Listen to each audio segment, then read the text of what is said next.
Hi everyone, welcome back to the channel. I'm Justin. In today's video, we're going to be discussing the different options that Bluetti has to offer. Everything from a backpack, a portable power station, all the way up to the AC500, which can be a complete home backup system up to 50 amps. And we're going to be discussing those from the smallest to the largest. And the first two that I want to talk about are the Handsfree 1 and the Handsfree 2 portable power stations. They actually go in backpacks that are specifically designed for each one of these. But the Handsfree 1 is a 300 watt inverter and a 260 watt hour capacity battery. That is probably geared more toward your short-term photographers that are going out doing a photo shoot and maybe need to power up your drones or charge up your cameras or microphones or things of that sort. If you're going out for a longer period of time, I would probably choose the Handsfree 2 at 700 watts and a 512 watt hour battery capacity in this one. This just gives you more options to be able to charge up multiple times. So it really depends on your needs, which one I would recommend. So for short-term field videos, I would do the Handsfree 1. For more long-term and you need more capacity and output, pick the Handsfree 2. Next, I want to talk about the AC50B, the AC70, and the AC180. These are a different class than what the Handsfree are, in my opinion, simply because these are more portable power stations in a sense that they give you everything you need for essential backup, but they don't give you expandability and large outputs. And I'll explain more about that as we go down the line. But with the AC50B, you're getting 700 watts with 440 watt hours of capacity. With the AC70, you're stepping that up to 1,000 watts of output and 768 watt hours of capacity.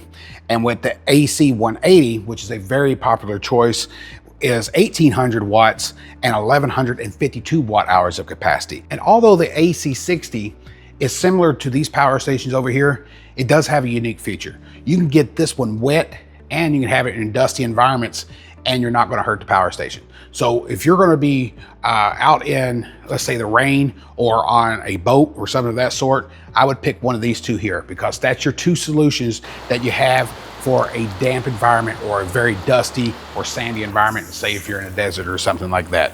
So the AC60 has 600 watts of output and 403 watt hours of capacity.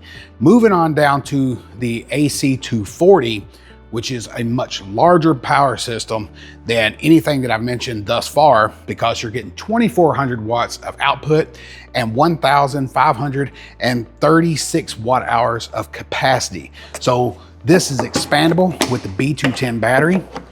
So this now can start powering systems for longer periods of time.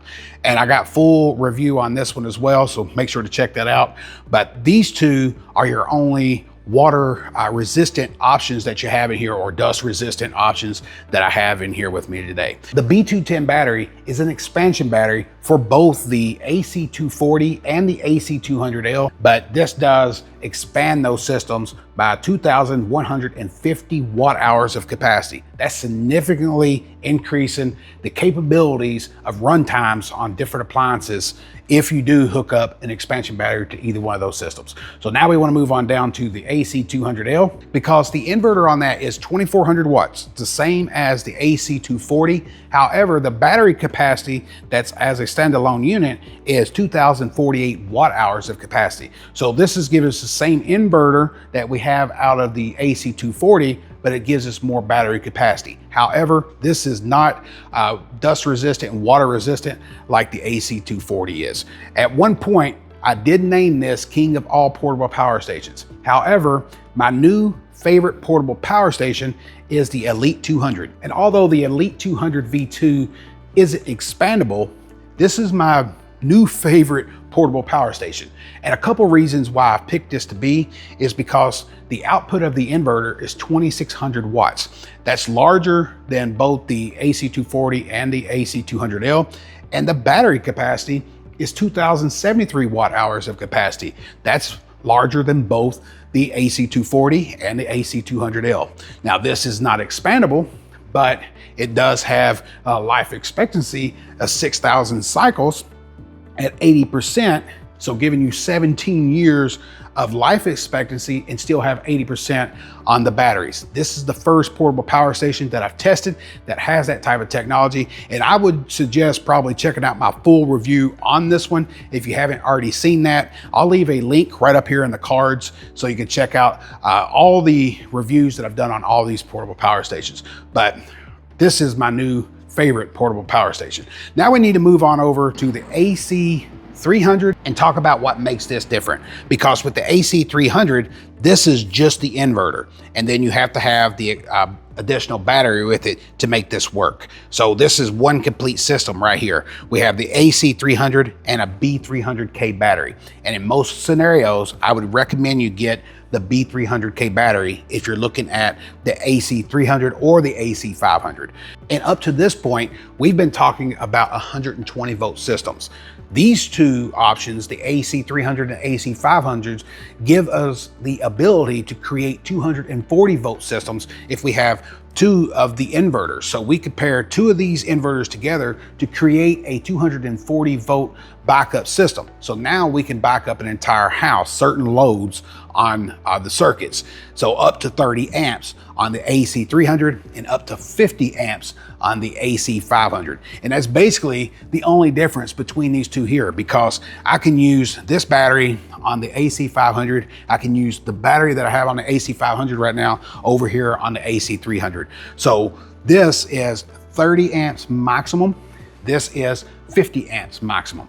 I can add the same amount of batteries to the AC300 as I can to the AC500. So it's just depending on your load management. Up to 30 amps or up to 50 amps is which one I would recommend you to choose out of the AC300 and the AC500. And I hope that this overview provided you with a little bit more information to help you determine which one of these portable power stations would be right for you. And because you hung out with me to the end of the video, I do want to say thank you for that. And I'm going to provide you with a little bonus footage on the EP800 that I have installed in my house. And then when you're looking for the ultimate backup, you may want to consider the EP800. This is an off-grid system. They do make an EP900 that can backfeed into the grid, but I didn't need that. I wanted the off-grid system, the EP800, paired with the B500 batteries.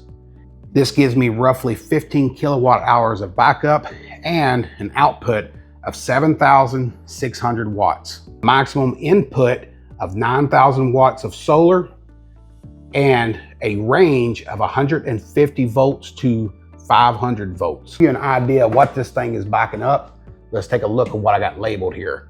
We got a hot water heater on here. We have all of these are circuits that are running down into this, and it powers this constantly with absolutely no problems. And we have a lot of stuff going on in our house. The difference is this is hardwired in. So this is going to an AC disconnect because I have this set up that I could charge this with the grid if I would like. Then we have this hardwired in to our distribution box that is separate from this. So all we did was take all of these breakers and put them over here. And now this is powering our essential loads, while this is going to be powering our larger loads like the AC and the furnace.